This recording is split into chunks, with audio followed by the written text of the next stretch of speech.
I am going to try my hardest not to cry, but I am so overwhelmed. You guys, you should be so proud of yourselves right now. This is such an incredible moment, and I just really want to congratulate you on the hard work you've done to get here.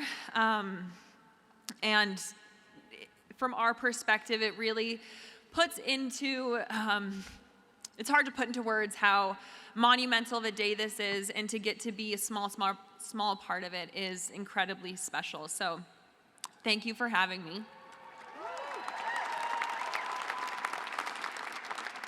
So also I want to thank the faculty, staff, all the parents and families, every proud Buff alumni here today.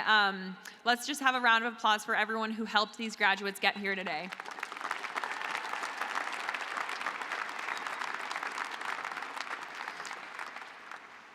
Today isn't just the end of a chapter, it's the end of one race and the beginning of another.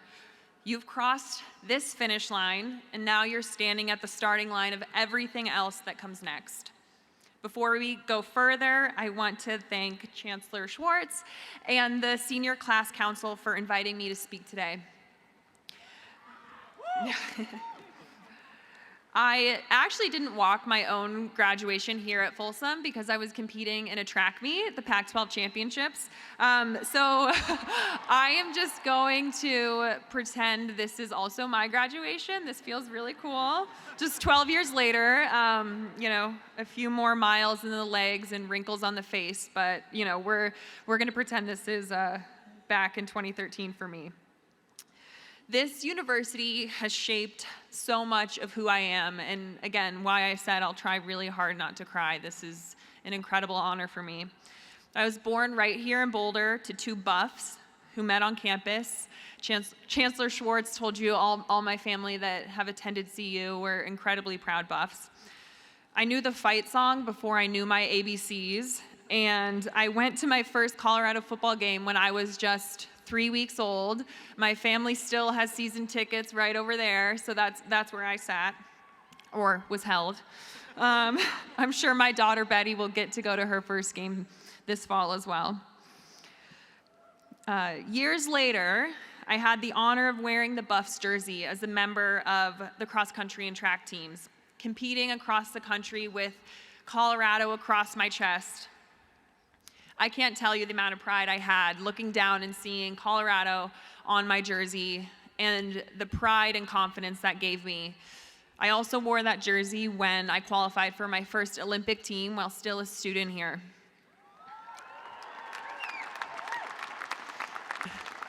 So my journey started here. I lived here in Boulder for 17 years. I've trained here, cheered here, and today I'm proud to celebrate here with you. There's something I want to talk about today, something I think about often, both as an athlete and just as a person trying to grow. It's something I call the gap. The gap is the space between where you are now and where you want to go, between who you are today and who you are working to become. It's not a flaw. It's not a sign you're behind. It's proof that you have a vision for your life. The gap only exists because you are aiming for something greater. And it can feel uncomfortable, sometimes even painful, to sit inside that space. But here's the truth, and I'm sure you already know this, but pressure, discomfort, the unknown, that's where the growth happens. This happened to me. At 17, I stood on the starting line of the Colorado High School State Meet crying, not because I was hurt, not because I wasn't fit, but because I didn't believe in myself. I was scared of failing, and sometimes when things got hard, I would quit. I would drop out of races. That was my starting point. But at 21, I stood on the starting line of my first Olympics. Same sport, bigger pressure, but a completely different person. I was calm, relaxed, and focused.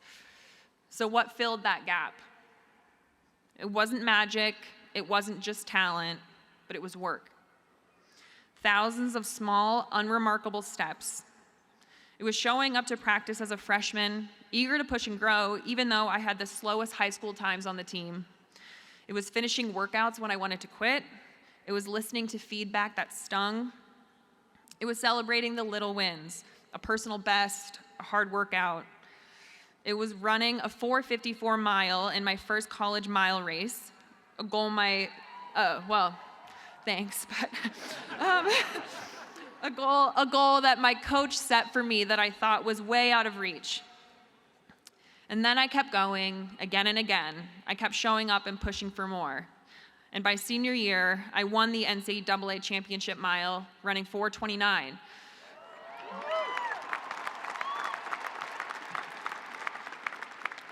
That didn't happen by accident. That happened because the space between 17 and 21 was filled with effort, humility, and belief. In my years as a Buff, I won 3 NCAA championship titles and became an Olympian. But I didn't come to this campus dreaming of being an Olympian. I was never the dreamer. I was always the doer. That is how I closed the gap, by doing. Not with one giant leap, but with a million small steps. And that's how you will close the gap. Often you don't even realize you're moving forward, even when you don't really know where the finish line is. You might not realize it yet, but you've already closed a gap. Some of you started college on Zoom from your childhood bedrooms, muted mics, and frozen screens, uncertainty about what college would even be. And yet, look at you now. Think back to the person when you arrived on campus. Like, actually humor me and close your eyes and picture the person you were then. Think about what your dreams were, what your hopes were, who your friends were, what you thought was fun, what music you liked. Maybe you can open your eyes now. I just wanted to really, get that image going. Maybe you were confident, maybe you were overwhelmed, maybe you got lost looking for Mackey Auditorium and called your mom from a stairwell. Maybe you got lost more than once. You showed up with questions. You wondered how you were going to make friends or balance your schedules or show up to that 8 a.m. lecture, often, trudging through the snow. You didn't know how to write a college paper or apply for an internship or function in a kitchen. Maybe you still don't know the kitchen part. But over these last few years, step by step, you built new skills, new habits, and a new version of yourself. You figured out how to manage your time. You learned how to advocate for yourself, finish what you started, and ask for help when you needed it. You got stronger, smarter, braver, more resilient. That's what filling the gap looks like. Not overnight, not all at once, but consistently. Through late night study sessions, difficult conversations, tiny victories, and all those invisible moments where you could have backed down, but you didn't. The person who walked onto this campus and the person sitting here today, not the same. And that change wasn't an accident, it was earned. And that's the power of the work you've done here. Not loud, not flashy, but real.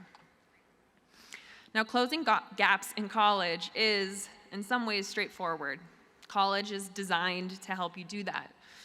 There are guardrails, you are nudged forward. But when you leave here today, those guardrails are down, the bumpers are down. And now it's all up to you. You're on your own, kid. I know you've picked up some lessons in college already, but I want to leave you with 2 more.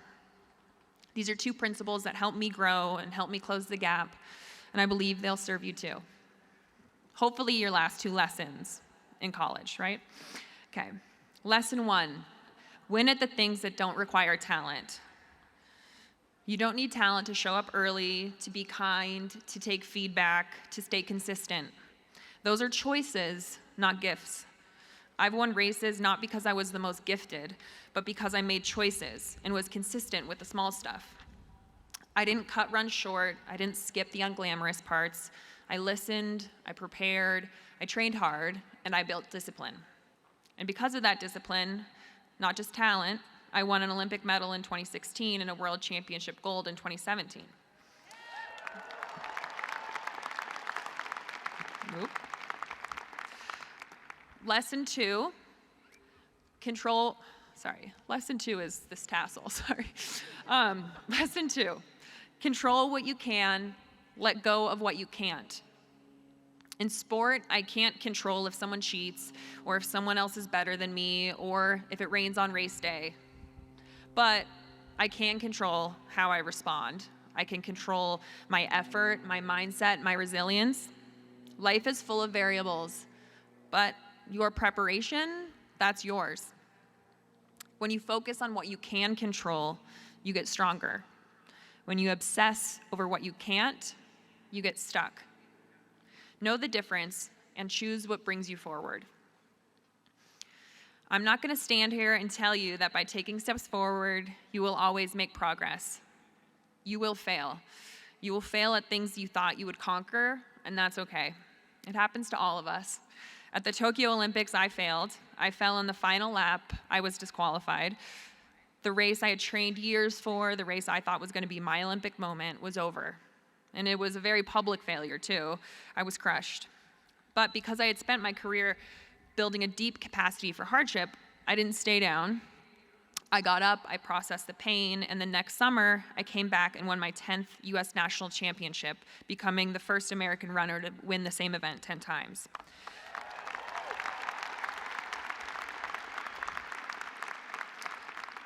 So you will fall too, at work, in love, in life. It's not a matter of if, but when. So build your resilience now, stack your capacity now, learn how to rise. Victory isn't the absence of failure, it's the ability to move through it. So when the next scary starting line comes, when you begin a new life, a new job, a new dream, you might feel like the kid I was at 17, scared and unsure, wanting to call your mom and go home. And that's okay. Do it scared. You don't need to feel ready to begin. You just need to begin. And when it gets hard, move forward anyway. In the movie Finding Nemo, which came out in 2003, so a lot of you were just babies, but it's a great movie. In the movie Finding Nemo, there's a fish named Dory who has to swim into the deep unknown. She sings, "Just keep swimming, just keep swimming." It helps her keep going. I say the same thing to myself all the time, but obviously for me, it's just keep running. Because forward is always an option. Moving forward doesn't require talent. Moving forward is always in your control. You've done it already, and you will do it again. Just keep swimming, just keep moving forward. To send you off today, I want to remind you that you are capable of building the life you want. You have already started. I mean, seriously, look at you now. Think again of that kid when I made you close your eyes. Think of that kid and look at you now. You've already started. You are accountable for this life. You are the one who will close the gap between who you are and who you want to be. So when fear shows up, when doubt creeps in, just keep moving. Small steps with bravery and discipline. You've already closed one gap step by step, choice by choice, and the next one will be harder. But you're ready, not because you know exactly where it leads, but because you know how to keep going.